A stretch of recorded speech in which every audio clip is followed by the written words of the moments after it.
Bismillahirrahmanirrahim. Yang saya hormati Bapak serta Ibu Wali Santri Ma'had Al-Izzah Putra,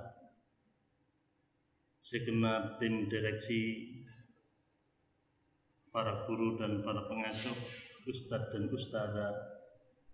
Assalamualaikum warahmatullahi wabarakatuh.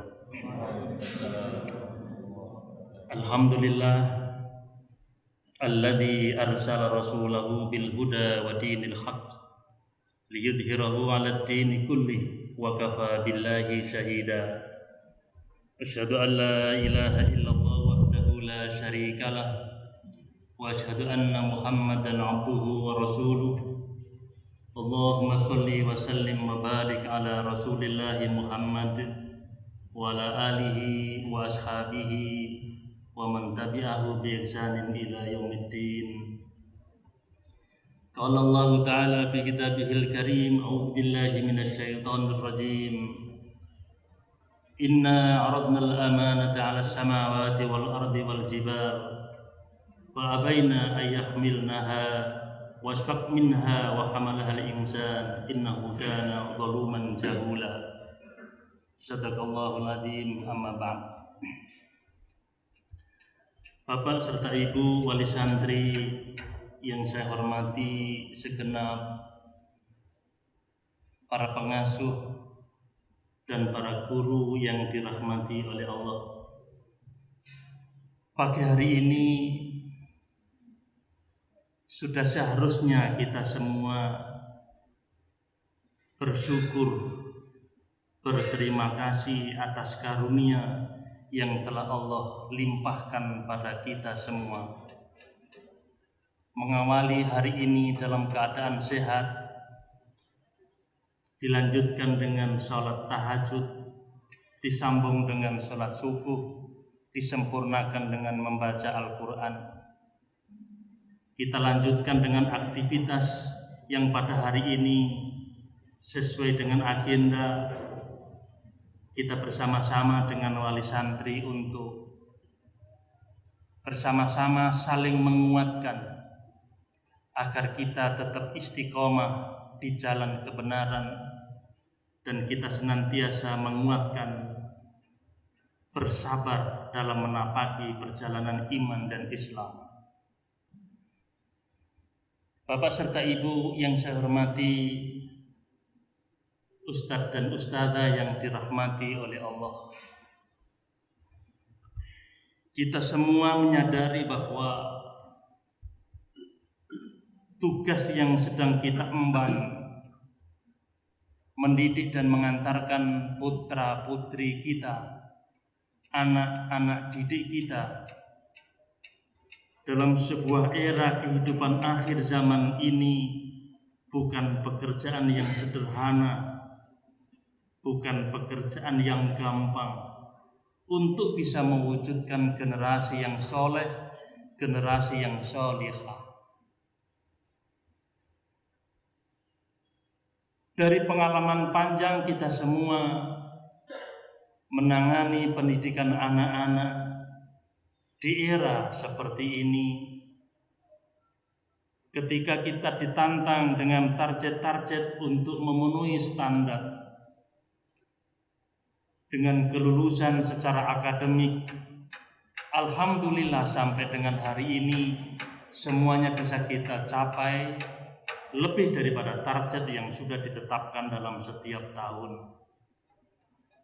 Lulusan masuk perguruan tinggi negeri dalam maupun luar negeri, melanjutkan sekolah sebagaimana yang direncanakan oleh anak bersama dengan orang tua, target-target prestasi olimpiad dan berbagai ajang kompetisi yang lain, semuanya bahkan lebih daripada target yang sudah disepakati dalam setiap tahun. Namun ada pekerjaan yang lebih berat, lebih serius, yang perlu kemudian kita sama-sama mensinkronkan. Kita bersama-sama untuk terus mengkomunikasikan kendala-kendala, ketika kita ditantang untuk bisa mengantarkan anak kita menjadi generasi yang soleh, menjadi generasi yang soleh. Mengantarkan anak-anak untuk faham dan mengerti seperti apa seharusnya seorang anak memiliki adab kepada orang tuanya. Mengantarkan anak-anak untuk faham, menyadari dan bisa bersikap baik, bagaimana beradab kepada guru-guru dan para pengasuhnya, beradab kepada kakak senior maupun juniornya, memiliki tanggung jawab dan kepekaan terhadap lingkungan, berani mengambil keputusan sekaligus resiko ketika keputusan itu diberikan. Bukan pekerjaan yang gampang, bukan pekerjaan yang sederhana, dan inilah sesungguhnya yang perlu untuk selalu kita share, kita komunikasikan, dan kita tidak ada pilihan kecuali harus bersinergi untuk itu semua. Bapak Ibu yang saya hormati, serta ustadz-ustadzah yang dirahmati oleh Allah. Sampai dengan hari ini alhamdulillah kita masih terus berupaya untuk istiqomah dengan segala keterbatasan yang kita miliki, keterbatasan komunikasi secara langsung karena kita berada dalam suasana pandemi, tapi terus apa yang menjadi harapan kita semua ingin kita wujudkan.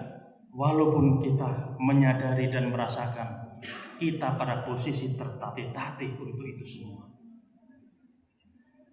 Kami terus mencoba untuk bertahan sesuai dengan prinsip-prinsip yang sudah dibuat. Bagaimana Ma'had Al-Izzah ini didesain dan dijalankan dan terus akan dikembangkan. Kami menyadari bahwa hidup ini adalah amanah yang sudah ada di pundak kita semua. Kalau awal tadi kami menyampaikan bagaimana Allah menjelaskan dalam surah Al-Ahzab ayat 72, ketika amanat itu ditawarkan kepada langit, bumi, dan gunung, semuanya enggan untuk menerimanya.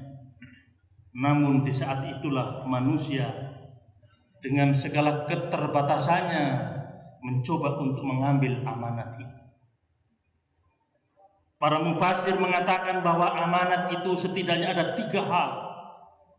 Amanat pengabdian fungsi kita sebagai hamba Allah, amanat kepemimpinan peran kita sebagai khalifahnya, dan yang ketiga adalah amanat bahwa hidup ini adalah wadi'ah, semuanya adalah titipan yang semuanya akan kita pertanggungjawabkan kelak di hadapan Allah Subhanahu wa taala di saat yaumil qiyamah besok.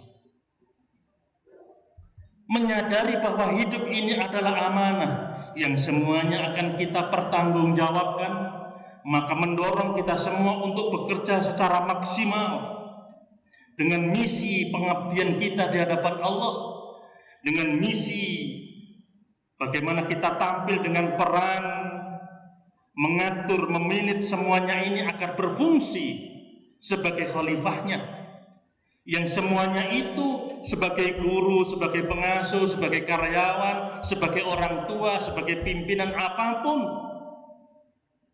tidak akan pernah bisa mengelak. Semuanya akan bertanggung jawab di hadapan Allah kelak. Kullukum ra'in wa kullukum mas'ulun an ra'iyatihi. Terkait dengan itulah Bapak serta Ibu yang saya hormati, ikhwan wa akhwatillah, ustadz dan ustadzah yang dirahmati oleh Allah. Karena kita semuanya menyadari peran kita sebagai guru, maka bukan hanya sekedar kita ini mencerdaskan mereka secara intelektual, tapi kita juga berfungsi sebagai mursyid yang mencerahkan hati mereka. Kita juga berfungsi sebagai muzaki yang membersihkan hati mereka, sebab tanpa kebersihan jiwa mereka, kebenaran itu tidak akan pernah bisa menyatu menjadi keyakinan dan secara reflektif akan menjadi perilaku mereka. Pekerjaan inilah kemudian terasa bahwa pekerjaan kita ini adalah pekerjaan yang sangat berat. Bapak Ibu yang saya hormati,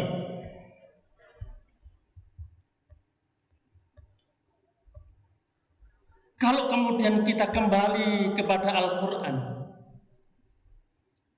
bagaimana Allah Subhanahu wa Ta'ala banyak menceritakan perjalanan para rasul, para nabi. Bagaimana kemudian kita banyak membaca bagaimana sirah para nabi.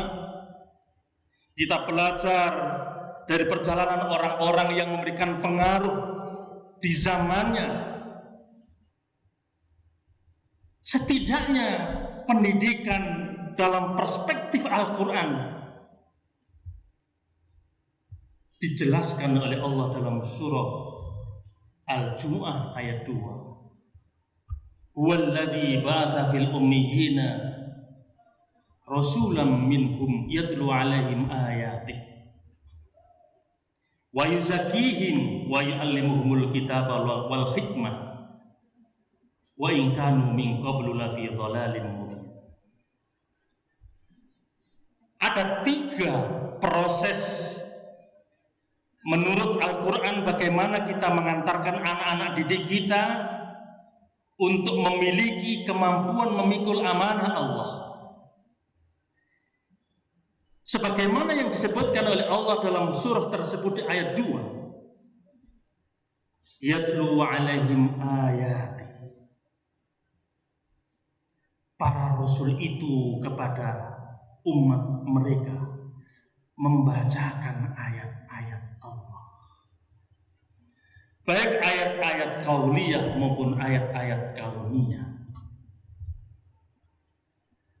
Iqra bismi rabbikal ladzi khalaq. Sebagai ayat pertama yang diturunkan oleh Allah kepada Muhammad sallallahu alaihi wasallam agar membaca baik yang nampak maupun yang tidak nampak, yang fenomenal maupun yang nominal. Dengan menyebut nama Allah.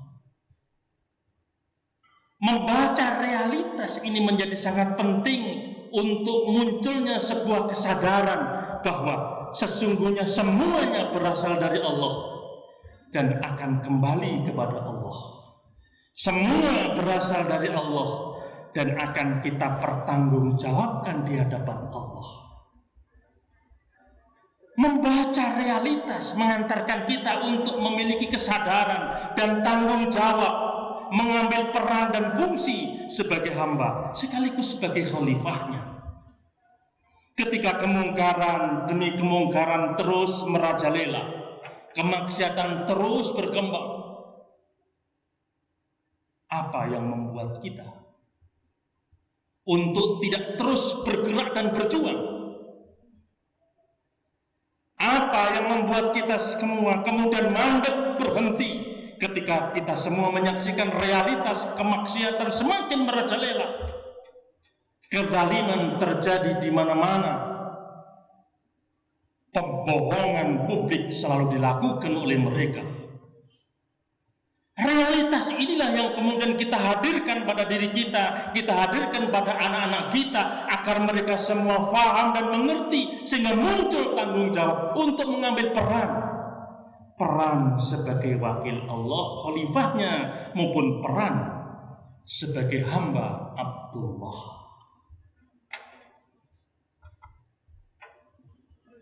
Kesadaran setelah melihat sebuah realitas bukan hanya sekedar membaca textbook, lembaran-lembaran yang sudah tertulis oleh para pengarangnya, tapi membaca fenomena yang terjadi di masyarakat. Semuanya diharapkan untuk membangun kesadaran, dan dari kesadaran itulah diharapkan muncul tanggung jawab. Dilanjutkan wa yuzakkihim, dan membersihkan jiwa-jiwa mereka. Bapak Ibu yang saya hormati, ustadz-ustadzah yang dirahmati oleh Allah,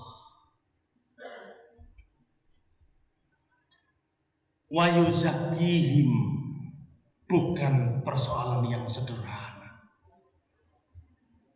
Ketika jiwa-jiwa itu berlumuran dengan dosa dan maksiat, sebanyak dan sebesar apapun pengetahuan yang dimiliki, endingnya justru sebaliknya.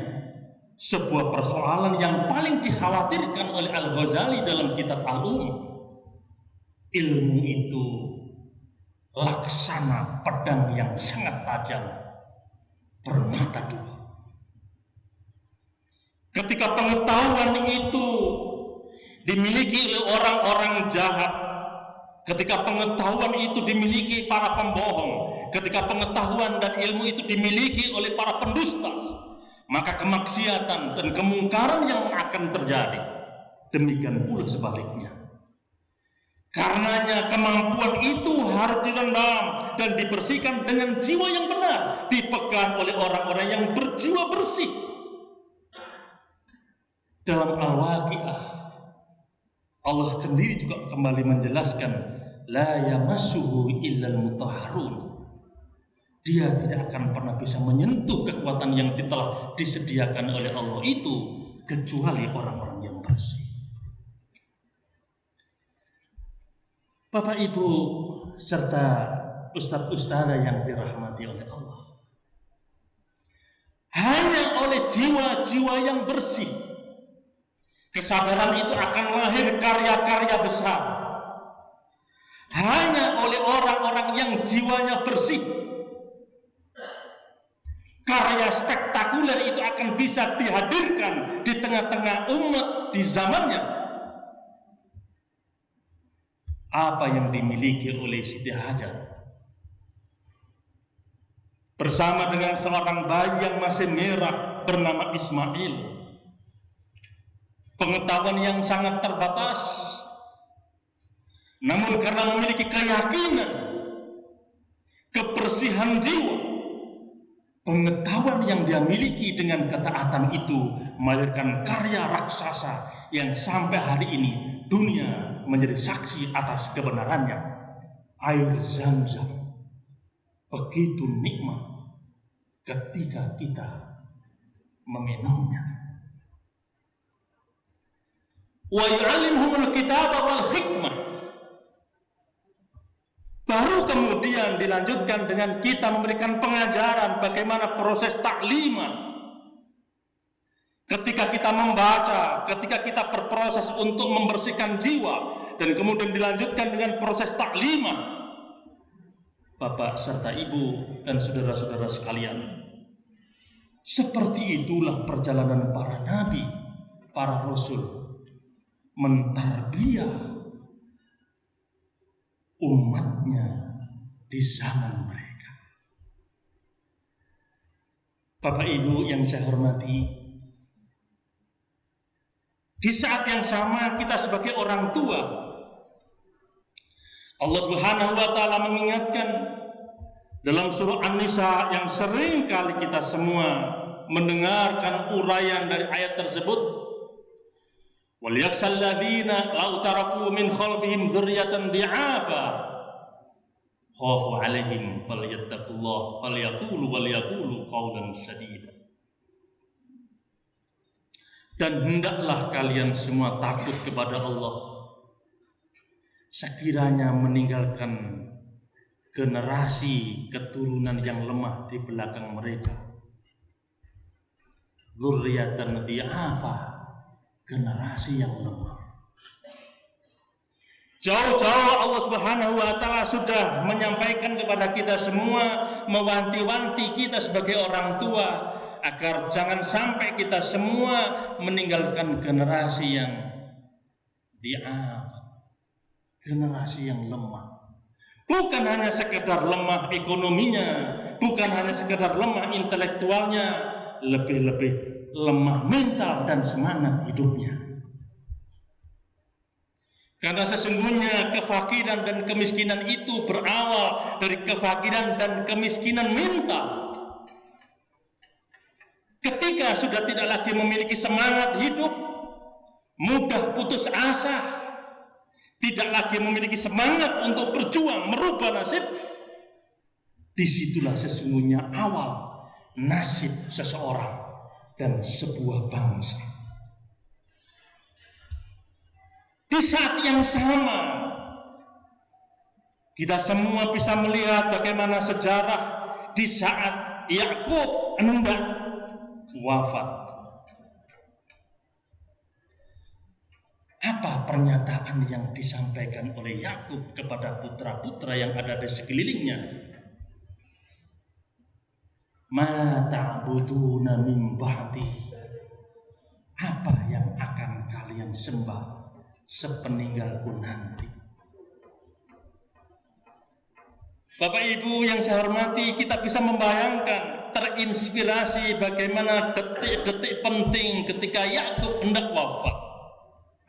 Semua anak keturunannya dikumpulkan dan pertanyaan penting adalah ma ta'buduna min ba'di. Apa yang akan kalian sembah sepeninggalku nanti? Itu semua diantaranya mengantarkan kita untuk punya pemahaman bahwa suatu saat anak-anak kita pasti kita tinggalkan. Suatu saat anak-anak itu akan berpisah. Berpisah dengan kita sebagai orang tua, berpisah dengan saudaranya, berpisah dengan keluarganya, dan berpisah dengan siapapun yang ada di sekitarnya. Ada waktunya bertemu dan ada waktunya untuk berpisah. Ketika bertemu, berkumpul dengan kita semua, tentu kita bisa hadir, membackup semua keperluannya. Ketika kita berkumpul dengan mereka, kita bisa memfasilitasi apa yang mereka butuhkan.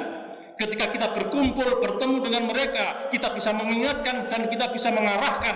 Namun kita semuanya sadar, hidup ini tidak akan selamanya berkumpul dan bertemu. Suatu saat, pasti ada waktunya untuk berpisah. Berpisah karena kita kembali di hadapan Allah, atau berpisah karena tugas yang mengharuskan harus berpisah.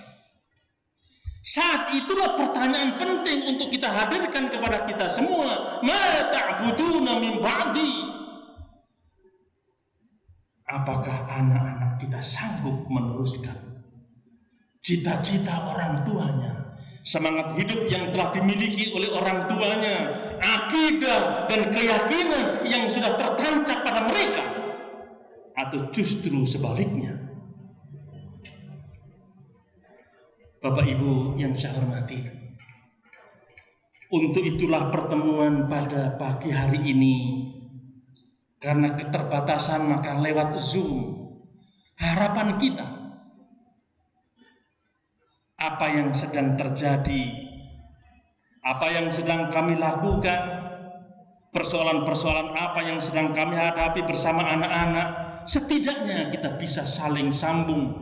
Karena sesungguhnya putra itu adalah putra panjenengan semua, yang ketika ini kami mendapatkan amanat untuk kami didik di tempat ini, di ma'had ini. Bapak Ibu yang kami hormati, di saat yang sama kita mencoba untuk mengambil ayat-ayat yang terkait dengan proses taklimah. Kita bisa mengambil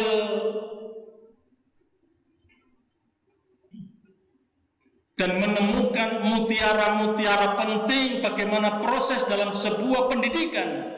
Dalam surah Al-Kahfi ayat 66 sampai dengan ayat 82. Kita semua menyadari bahwa ketika Musa setelah berpidato di tengah-tengah kaumnya Bani Israel dan kemudian ditanya, siapa yang paling pintar di antara kita semua? Musa memberikan jawaban, saya. Ketika itulah Allah kemudian mengecam dan memberikan pendidikan khusus untuk Musa. diceritakan oleh Al-Bukhari dalam kitabnya, yang kemudian panjang setiap hari Jumat sering kita baca, bagaimana kisah yang inspiratif itu memberikan pencerahan kepada kita sebagai orang tua, para guru, para pengasuh. Di saat Musa mengatakan saya yang paling pintar, saya yang paling baik, di saat itu Allah mengecam dan diperintahkan untuk menemui seorang hambanya yang kemudian kita kenal, dia adalah Nabi Khidir. Bapak Ibu yang saya hormati, ayat yang cukup panjang dari 66 sampai 82 itu intinya adalah menuntut ilmu itu harus bersabar. Tidak semua yang logis matematis itu selalu tepat pada pilihannya. Tidak semua yang logis itu kemudian selalu cocok dalam perjalanan hidup kita. Banyak masalah-masalah hidup ini yang sesuai dengan logika kita, tapi lebih banyak lagi perjalanan hidup ini yang tidak sesuai dengan logika kita. Ketika Musa hendak berguru kepada Khidir, sudah disampaikan bahwa innaka lan tastati'a ma'iya sabra. Kamu tidak akan bisa bersabar bersama dengan aku. Tapi karena Musa ingin belajar ilmu-ilmu yang belum beliau ketahui tentang persoalan kehidupan, maka Khidir mempersilahkan dengan persyarat, jangan bertanya sedikit pun tentang sesuatu sampai kemudian aku menjelaskan sendiri. Maka berjalanlah dua orang antara Musa dan Khidir, dan kita semua sudah memahami bagaimana alur cerita panjang itu. Begitu naik perahu itu kemudian tiba-tiba dilubangi, begitu menjumpai anak tiba-tiba dibunuh, begitu dia Khidir masuk dalam sebuah perkampungan, ada rumah yang hendak roboh dikokohkan kembali, yang semuanya itu menggoda Musa untuk bertanya yang tidak sesuai dengan perjanjian Allah. Bapak Ibu yang saya hormati, tanpa kesabaran untuk mendapatkan ilmu dengan fungsi sebagai rusda, dengan fungsi sebagai petunjuk, dengan fungsi yang akan mencerahkan, ilmu yang akan berubah menjadi lentera dalam perjalanan hidup, enggak sederhana. Hidup itu ternyata tidak semuanya logis, matematis. Siapa yang tidak membenarkan apa yang dilakukan oleh Musa? Bahwa ketika perahu itu dilubangi tentu akan karam dan menenggelamkan para penumpangnya. Siapa yang tidak mendukung cara berpikir Musa ketika seorang anak itu tiba-tiba dibunuh tanpa sedikit pun kesalahan dilakukan sebelumnya?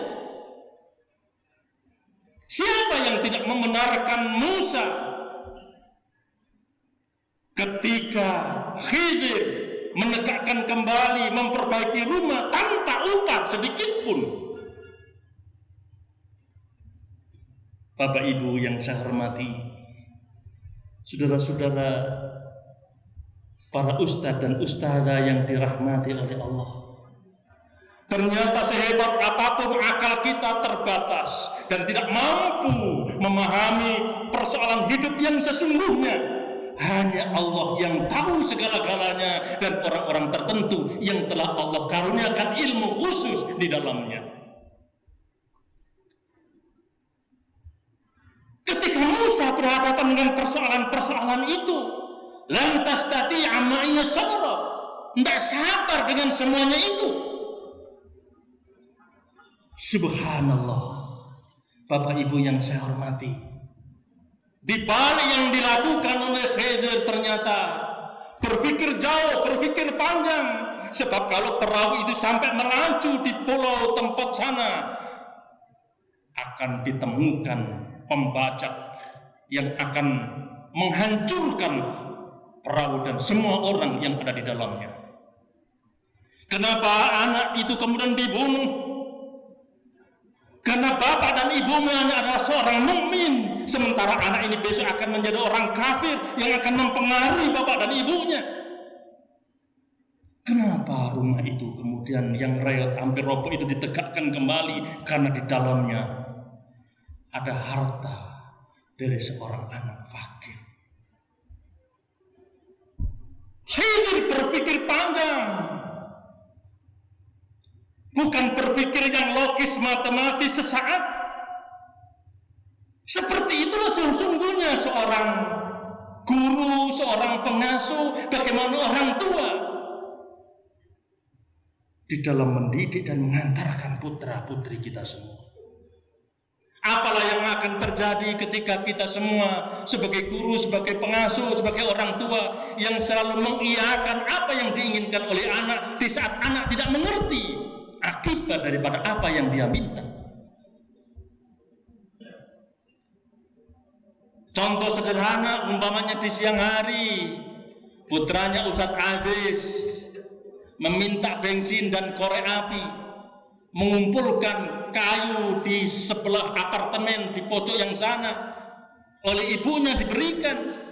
Di saat mereka tidak mengerti bahwa yang dilakukan itu akan berbahaya, membakar semua apartemen yang ada di samping sana. Tentu tidak semua permintaan anak-anak itu kita iakan karena kita mengerti dampak dan akibatnya. Bapak Ibu yang saya hormati, di sisi yang lain kita semua sadar, anak-anak kita bukan anak yang lahir seperti kita dilahirkan. Anak-anak hari ini tidak seperti kita yang 50 tahun yang lalu, 40 tahun yang lalu, 30 tahun yang lalu. Berbeda suasana, berbeda lingkungan, berbeda stimulan, berbeda kondisi yang mengharuskan kita harus arif dan bijak. Seperti apa kita merespon setiap yang diinginkan oleh anak-anak kita. Bapak Ibu yang saya hormati, sederhana kasusnya, tapi kami sebagai pengasuh merasakan sesuatu yang luar biasa.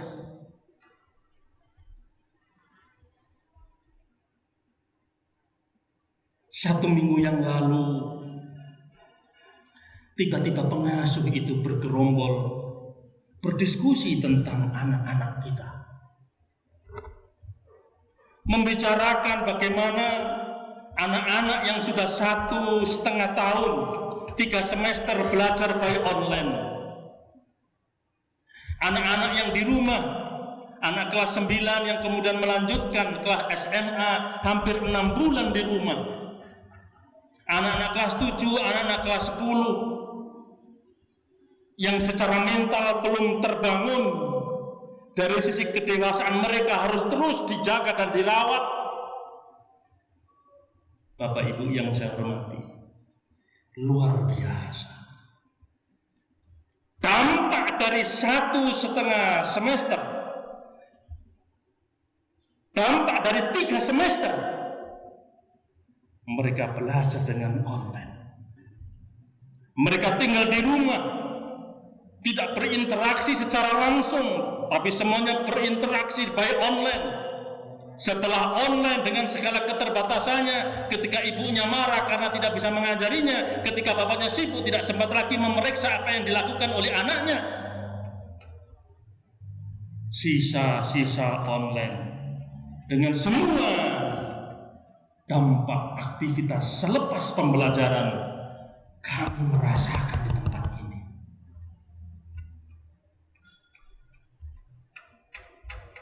Memori mereka masih sangat kuat menyimpan bagaimana situs-situs yang mereka buka. Memori mereka semakin kuat, mereka kenang di tempat ini ketika mereka tidak lagi bisa membawa handphone. Kecanduan dan ketagihan bagaimana main game, bagaimana membuka YouTube dengan semua konten-konten baik maupun konten-konten jahat yang ada di dalamnya. Hari ini kami sebagai pengasuh, hari ini kami sebagai guru merasakan betapa sulitnya. Bapak Ibu yang saya hormati, generasi gadget, generasi online, mereka matang sebelum waktunya. Banyak keinginan mereka, tapi kemudian tidak siap untuk menjalaninya. Ingin serba cepat, tapi mereka tidak paham bahwa semuanya butuh waktu dan proses untuk memperolehnya. Mereka kehilangan figur utama dan terlalu banyak pilihan figur yang menggodanya. Figur-figur Korea menjadi sangat melekat di dalam dirinya. Di saat itu orang tua kita tidak tampil sebagai figur terdepan yang menginspirasi anak-anaknya. Di saat yang sama kesibukan orang tuanya tidak mampu hadir menjadi figur yang mengikat dirinya. Berselancar di dunia media sosial, mendapatkan orang-orang hebat lewat drama-drama Korea, lewat film-film yang menggoda keasikan di usia pubertas. Bapak Ibu yang saya hormati, inilah sesungguhnya pekerjaan yang sangat melelahkan. Sementara kita semua sadar, kami semua yang ada di pengasuh, kami semua yang ada di dewan sekolah, bahwa anak-anak ini adalah pemimpin masa depan. Anak-anak ini adalah generasi yang akan meneruskan cita-cita perjuangan. Negeri ini adalah warisan para wali, negeri ini adalah warisan para ulama, negeri ini adalah warisan para syuhada yang mereka punya tanggung jawab untuk melanjutkan. Kepada siapa negeri ini akan diwariskan? Siapa yang akan menjadi pengendali bumi yang telah diwariskan oleh Allah lewat para syuhada, para ulama dan para agniya itu, kalau bukan anak-anak generasi kita? Kesadaran itulah yang kemudian terus menguat pada kami dan para pengasuh dan para guru dengan problem-problem yang tidak sederhana. Anak-anak kemudian cenderung sensitif antar satu dengan yang lain. Anak-anak cenderung kemudian sebentar-sebentar semuanya ingin dilayani. Generasi gadget, generasi online yang matang sebelum waktunya, yang banyak keinginannya tapi tidak siap untuk menjalani banyak yang mereka inginkan serba cepat untuk didapat, tapi mereka tidak paham bahwa semuanya butuh proses, ada waktu dan ada saatnya. Bapak Ibu yang saya hormati, saya sampaikan ini semua kepada panjenengan semua lewat Zoom ini agar kita bisa bersinergi. Semua pengasuh dan para guru paham apa yang harus kita lakukan. Tanpa sinergi antara kita semua para pengasuh guru dengan wali santri, seperti menegakkan benang basah, sulit untuk bisa mewujudkannya. Karena ketika kita para pengasuh, para guru mengantarkan mereka untuk mengerti hidup itu harus mandiri, di saat yang sama ketika orang tua setiap hari ingin berkunjung, ada yang 1 bulan paket cukup sekali, ada yang cukup 1 minggu sekali, ada yang setiap minggu 2 kali sampai 3 kali paket itu dikirimkan. Hari-hari tenaga pengasuh hanya sekedar mengurus paket yang berpikap-pikap setiap sore. Bukan tidak boleh kita semuanya ngirim paket yang berlebih-lebihan seperti itu. Bukan tidak boleh paket itu kita kirimkan sebagai bentuk kasih sayang kita kepada anak. Tapi kalau kemudian hari-hari selalu paket, 1 minggu 2 kali paket itu selalu dikirim, lantas kapan anak-anak kita bisa mengerti Bapak Ibu yang saya hormati, kami semua sedang berjuang untuk mengantarkan anak-anak kita memiliki karakter. Kita semua sedang membangun karakter anak-anak. Ada 7 karakter yang mau kita bangun. Bagaimana anak-anak kita memiliki visi hidup yang benar? Visi adalah satu gambaran masa depan yang ingin diraih. Karena kesadaran iman dan pengetahuan mereka tentang kehidupan. Bagaimana anak-anak kita punya cita-cita yang ingin dia wujudkan karena kesadaran iman dan pengetahuan yang mereka miliki. Mereka mengerti potensi dirinya dan bagaimana dia harus mengembangkan untuk mewujudkan cita-cita besar. Membangun visi hidup yang benar. Bukan hanya sekedar lulus dari SMA, masuk di fakultas kedokteran. Bukan hanya sekedar lulus dari SMA Al-Iza, diterima di IT, ITB. Bukan hanya sekedar dari sini, kemudian diterima di perguruan ini dan perguruan itu. Bukan persoalan kuliah di mana. Tapi persoalan yang lebih serius adalah kuliah itu untuk apa? Itu sesungguhnya adalah memperjelas visi hidup anak-anak kita. Sebab kalau sekolah ini hanya untuk mengejar bagaimana mendapatkan perkuliahan yang terbaik, fakultas yang terbaik, untuk mendapatkan kekuasaan, untuk mendapatkan kekuatan finansial, lantas untuk apa kekayaan dan kekuasaan itu? Kalau hanya bicara tentang kekuasaan, Fir'aun lebih berkuasa, tapi pada akhirnya menjadi musuh Allah. Kalau hanya sekedar kekayaan, Qarun itu adalah orang yang paling kaya, tapi pada endingnya dia adalah musuh Allah. Saudara-saudara sekalian, para guru dan para pengasuh, membangun visi hidup yang benar untuk anak-anak kita mencerminkan tanggung jawab, keyakinan dan pengetahuan mereka. Disitulah kemudian nampak fondasi akidah yang benar. Disitulah nampak penghambaan dia di hadapan Allah, sehingga mengharuskan mereka untuk berjiwa juang tinggi.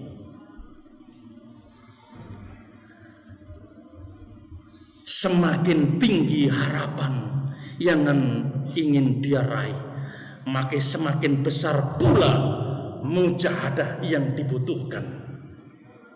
Tanpa jiwa juang yang tinggi, sekecil apapun cita-cita itu sulit untuk bisa direalisir. Jiwa juang yang tinggi itu mengharuskan seseorang untuk memiliki kesabaran, pantang menyerah.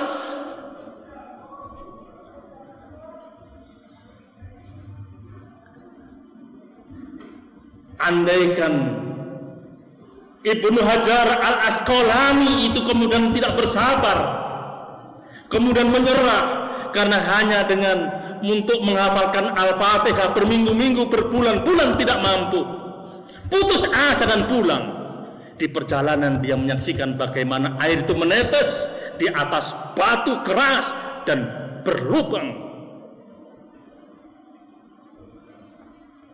Begitulah Allah memberikan inspirasi. Al-Asqalani itu kemudian balik menghadap syekhnya dan menyampaikan, aku gagal karena aku tidak bersabar. Kesabaran yang dimiliki oleh Ibnu Hajar Al-Asqalani dalam waktu cepat, bukan hanya Al-Quran yang dihafal, ribuan hadis dan sekian kitab yang beliau tulis. Sabar, pantang menyerah, artinya tidak pernah berhenti untuk berusaha sampai dengan keputusan terakhir Allah yang menetapkan. Bapak Ibu yang saya hormati, Kami menyadari bagaimana orang tua hari ini begitu mencintai putra dan putrinya. Kami menyadari bagaimana kasih sayang orang tua kepada putra dan putrinya. Ketika ada anak santri kelas 7 kemarin menangis, ditanya oleh pengasuhnya, "Kenapa menangis?" "Antri makan lama." Beberapa saat kemudian ada anak kecil nangis. Dia terlambat makan dan kemudian tidak lagi mendapatkan jatah. Sontak begitu orang tua mendengarkan anaknya tidak mendapatkan jatah karena terlambat waktunya. Sontak ketika orang tua mendengar anaknya menangis karena harus antri. Jika kita tidak sabar dan kita rela bahwa anak kita sedang dididik untuk memiliki kesabaran, untuk memiliki kedisiplinan, untuk memiliki kemampuan mengatur waktu, maka anak kita tidak akan pernah terjadi. Anak kita tidak akan pernah menjadi.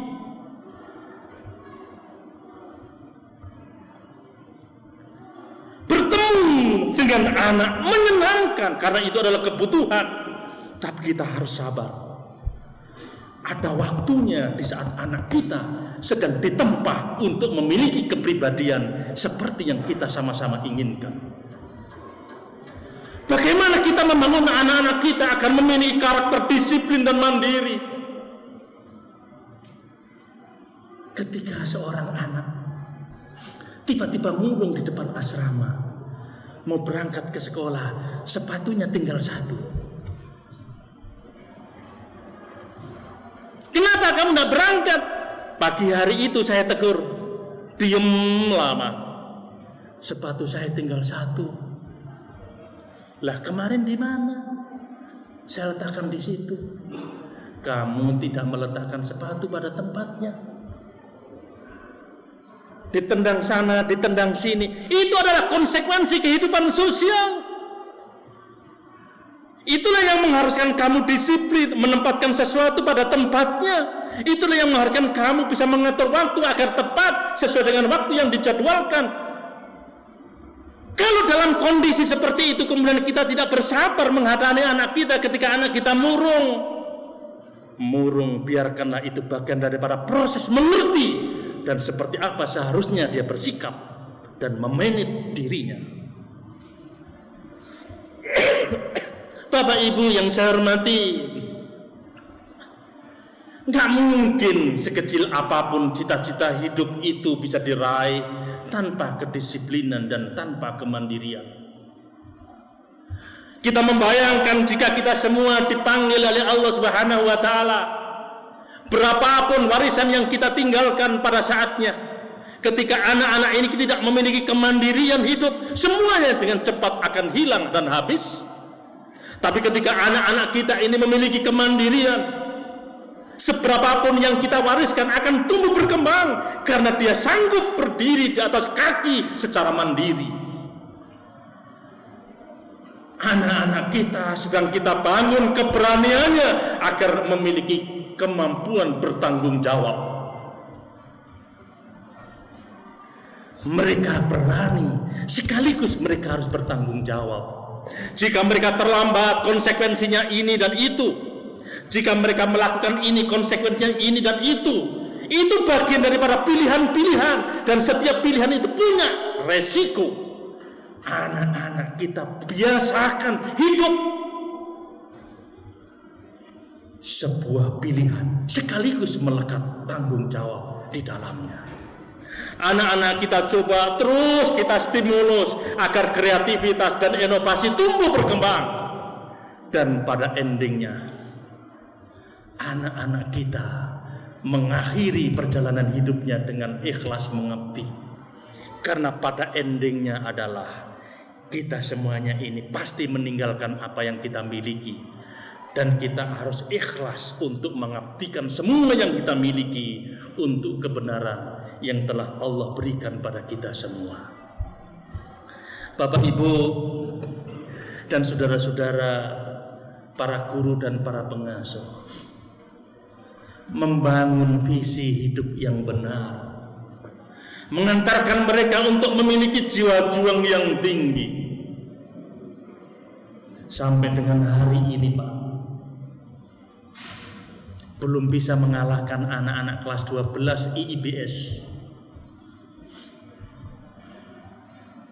Ketika ada seorang santri pindahan dari pesantren lain, dia mencoba untuk terdepan di belajarnya.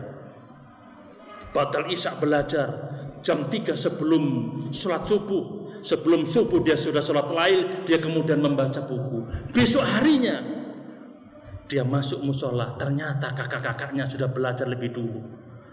Dan mereka berlomba-lomba untuk menyiapkan materi-materi yang dia tidak kuasai di pagi harinya untuk ketemu guru-gurunya. Semangat mereka, jiwa juang tinggi yang mereka miliki mengantarkan mereka pada prestasi-prestasi yang luar biasa. Sabar dan pantang menyerah, disiplin dan mandiri, berani dan bertanggung jawab, kreatif dan inovatif, dan ikhlas mengabdi. Karakter inilah Bapak serta Ibu yang sedang kami bangun. Karakter inilah yang sedang kita tumbuhkan. Bagaimana Bapak serta Ibu ketika kita sedang berkemas-kemas, kita sedang berupaya mengantarkan anak-anak untuk mengerti tentang kehidupan. Bukan hanya sekedar mengerti pelajaran textbook di kelasnya, tapi mereka harus mengerti tentang kehidupan. Harus ada toleransi. Mereka harus bersabar antri, mereka harus bisa memanage waktunya, mereka harus bisa disiplin menempatkan diri. Pekerjaan-pekerjaan yang jauh lebih penting, karena itu menyangkut masalah attitude, itu menyangkut masalah kepribadian, itu karakter. Semuanya diharapkan bisa bersabar.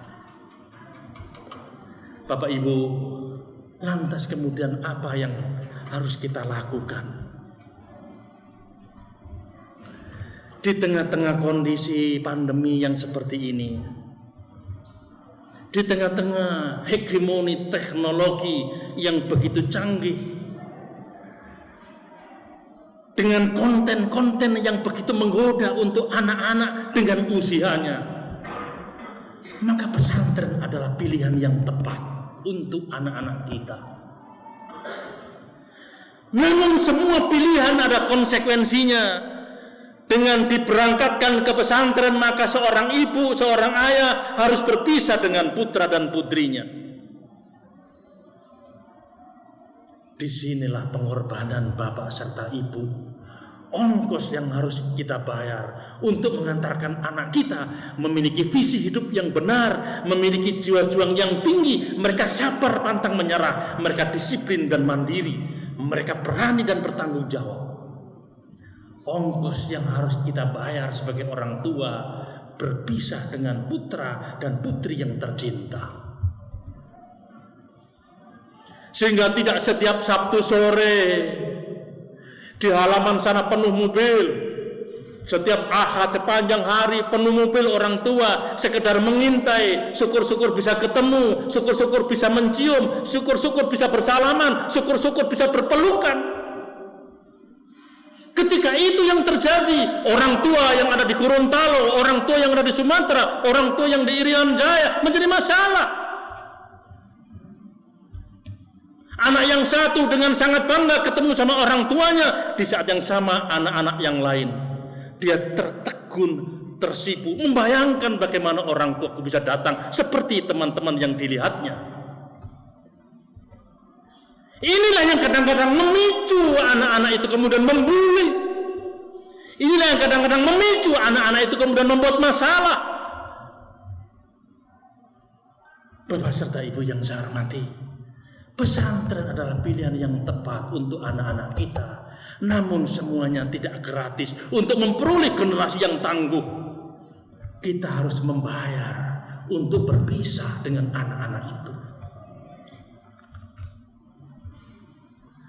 Jika kemudian kita sekarang ini didera dengan rasa kekhawatiran yang tinggi, dengan COVID yang sampai hari ini belum juga landai, sedikit panas, orang tua langsung segera ambilkan swab PCR, panggilkan ini, panggilkan ini. Bapak Ibu yang saya hormati, Kami di sini bukan tidak melihat, kami di sini bukan kita ini tidak merawat, tapi pada batas-batas tertentu kami tidak mampu, pasti semuanya akan kami komunikasikan. Kami tidak akan pernah mendiamkan mereka pada saat mereka sakit apapun. Artinya semuanya kita coba untuk kita tangani secara maksimal dengan harapan anak-anak itu tumbuh kesadaran, dan persoalan-persoalan yang dihadapi oleh anak itu adalah bahan secara alami, itu adalah kurikulum secara alami yang membuat mereka tahu persoalan dan dewasa karena masalah. Terbiasalah terbentur, pada saatnya akan terbentuk. Seperti itulah sunnatullah, para nabi, para rasul dihadirkan oleh Allah Subhanahu wa ta'ala di kolom jagat untuk memimpin umatnya. Mereka dibentuk dan didewasakan oleh persoalan-persoalan yang dihadapinya, mengerti tentang persoalan hidup, sehingga muncul tanggung jawab dan ruhama bainahum. Apa yang harus kita lakukan? Menguatkan perasaan dan hati kita, mengikhlaskan anak kita untuk mondok, konsekuensinya harus berpisah. Kalau ada permintaan setiap malam harus video call, setiap malam harus Zoom, lantas kapan kami harus ngajari mereka ngaji? Kapan kami harus mengajari mereka untuk bisa belajar matematika? Kapan kami harus mengantarkan mereka untuk mengerti tentang Al-Quran? Kalau setiap malam, setiap hari kami harus melakukan Zoom, kami harus video call.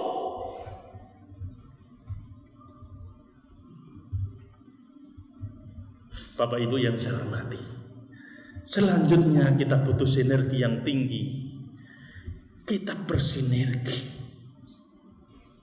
untuk mengantarkan anak-anak kita secara akademik. Sampai dengan hari ini kami bisa membuktikan dengan target-target yang sudah disepakati dalam setiap tahun. Tapi untuk mengantarkan anak kita menjadi soleh, yang bukan hanya soleh di pondok, tapi soleh solihah ketika di rumah, soleh solihah ketika di mall, soleh solihah ketika di kampus, soleh solihah ketika di perjalanan, soleh solihah ketika di luar pondok. Bukan pekerjaan yang sederhana.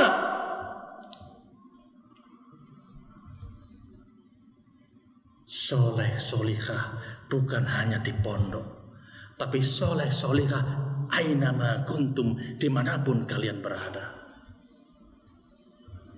Bapak Ibu yang saya hormati, yang kita butuhkan selanjutnya adalah saling menguatkan dalam kebenaran dan dalam kesabaran. Tawasau bil haq, tawasau bis sabar. Bapak Ibu, hidup ini tidak selalu sesuai dengan logika. Mari kita refleksi teman-teman kita ketika di SD, teman-teman kita ketika SMP, teman-teman kita ketika SMA, teman-teman kita ketika di perguruan tinggi.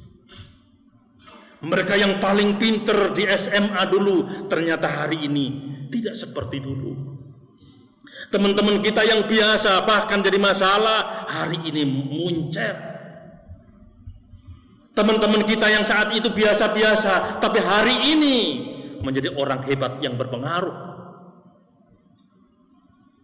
Bapak Ibu, ada faktor-faktor lain yang berpengaruh.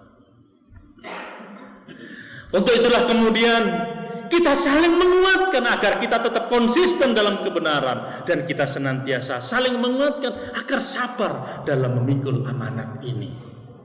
Dan yang terakhir, jika ada masalah, jika ada berita, maka kita harus tabayun.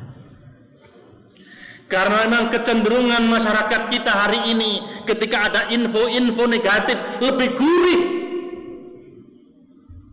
Ketika ada berita-berita miring itu lebih renyah. Ketika ada informasi-informasi negatif lebih menggoda. Ketika tidak kita tabayun, maka informasi yang tidak sesuai dengan apa adanya itu adalah informasi sesat, dan ketika itu kita sebarkan menjadi menyesatkan. Informasi yang sesat, dan kita punya andil untuk menyesatkan. Berlipat-lipatlah dosa sepanjang orang membaca dan terpengaruh oleh informasi-informasi itu. Bapak Ibu yang saya hormati, untuk itulah kemudian mari pekerjaan berat yang sedang kita pikul di pundak kita semua sebagai guru, sebagai pengasuh, sebagai orang tua. Anak-anak generasi gadget, generasi online, dengan semua memori yang tersimpan di dalam dirinya, harus kita kendalikan ulang. Dan kemudian pelan-pelan kita antarkan untuk faham bahwa Al-Quran adalah solusi dalam hidupnya. Pelan-pelan mereka kita ajari agar bangkit dengan segala kelemahannya. Pelan-pelan kita sadarkan mereka bahwa tantanganmu berat dan kamu harus punya persiapan yang cukup untuk menghadapinya. Negeri ini adalah warisan para ulama. Maka anak-anak kita yang berhak untuk melanjutkannya. Semangat dan spirit itulah yang kami miliki, dan kami berharap semangat itu sama-sama kita miliki. Terima kasih Bapak Ibu yang saya hormati atas segala perhatiannya. Kurang lebihnya mohon dimaafkan.